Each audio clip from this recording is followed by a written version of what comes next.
Luc Besson first envisioned the future in 1983 in his award-winning French debut film, The Last Combat. His second film, Subway, starred Christopher Lambert as a thief on the run who becomes involved with a fantastic subculture living in the Paris underground. The film gained Besson an international reputation and is widely regarded as a cult classic. In 1991, he followed up with La Femme Nikita, which catapulted him to the top ranks of international film directors.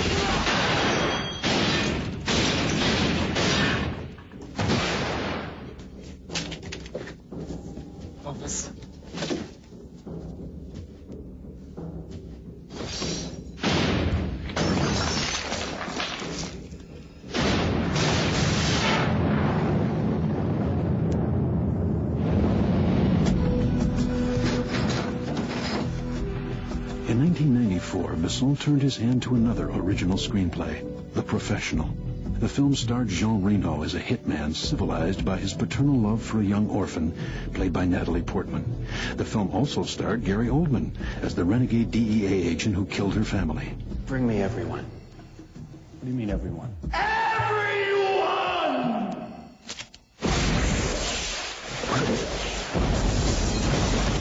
I was in a bad mood for The Professional, as you can see. The movie was very dark and very violent, because at this time I was a little, aggressive, a little, I don't know against what, but I was just, a little.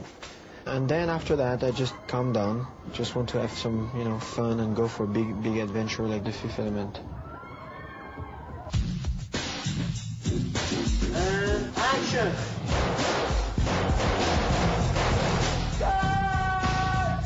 Play a character called Corbin Dallas. He's an ex-Federation fighter pilot. Now drives a cab in the 23rd century. This film, it's set against a really, really huge canvas. But at its heart, it's a very simple boy meets girl love story.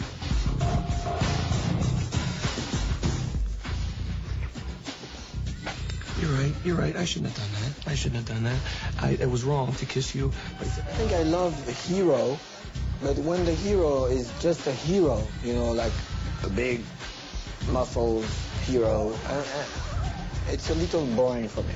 I think there is nothing more attractive than, a guy who wants to help, but he doesn't know how to do it, and, he's scared about that, but, he doesn't want to hurt anyone. Corbin, for example, is like this. He's an archetype. I mean, you're supposed to like those kind of guys. Don't shoot!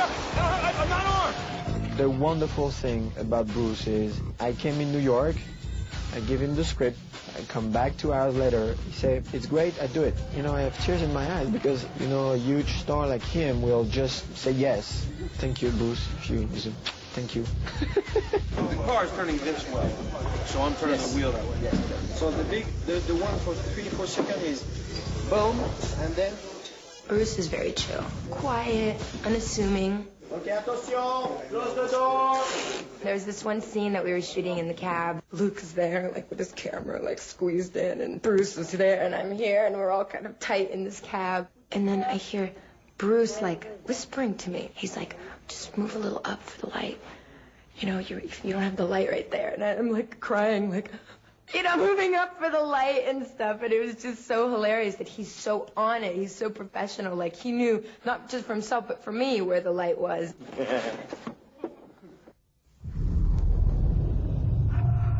Corbin Dallas's nemesis is Jean-Baptiste Emmanuel Zorg, played by Gary Oldman.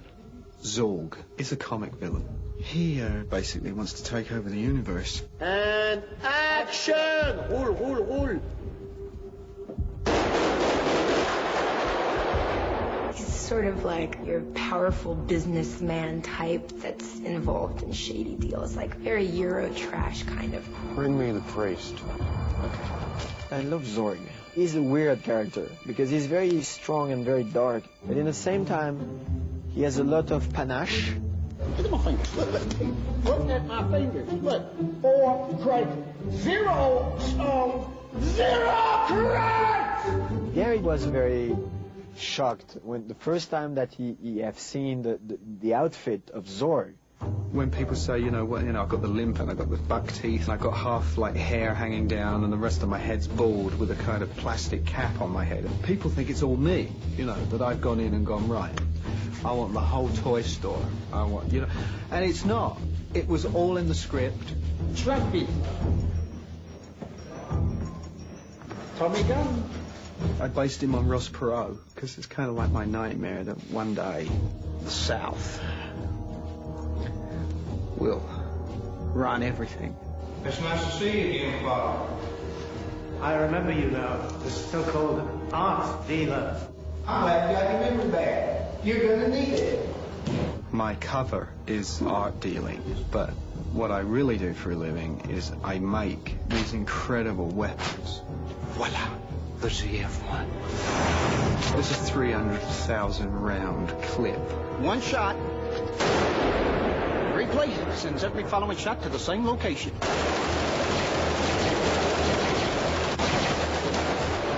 There's rocket launchers and arrows. Net. Flamethrower. It was a lot of fun. Gonna finish the job? All's all goldies but goldies. Gary's one of my best friends since, a few years now, so it's different because he's my family. Got it clear? Yeah. This morning, 9 o'clock. Action! Say the right. Action!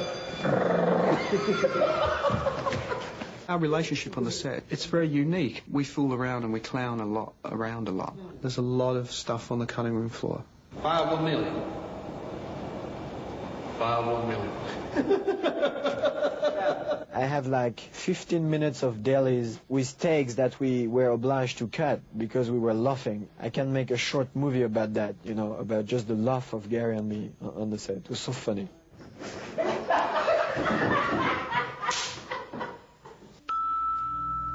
This is the police.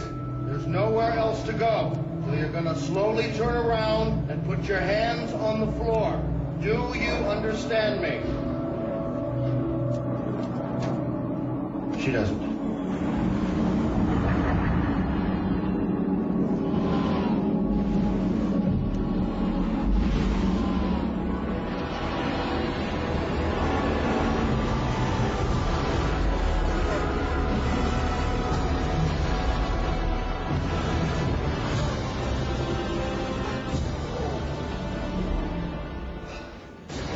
I think we need a flying unit here.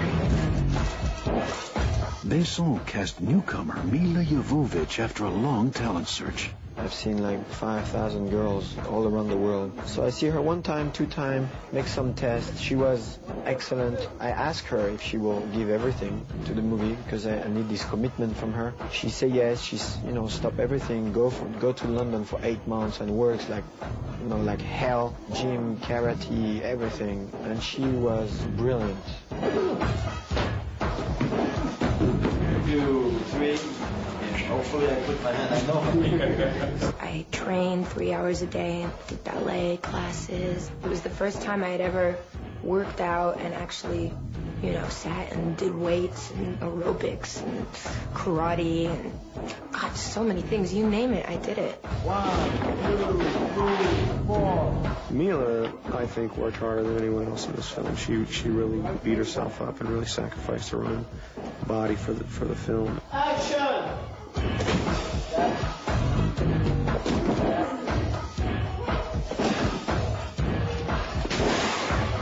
It was amazing to shoot all that stuff. It was the first time I've ever done any sort of action things. It's exactly like from here, if I want to touch the bar with my face,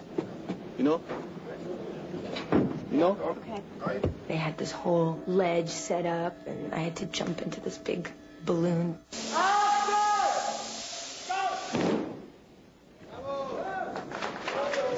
It was great. I think if Luke wanted to, he could get anybody to jump through fire, because that's just the kind of person he is. He'll sell you the Eiffel Tower. You know what I mean?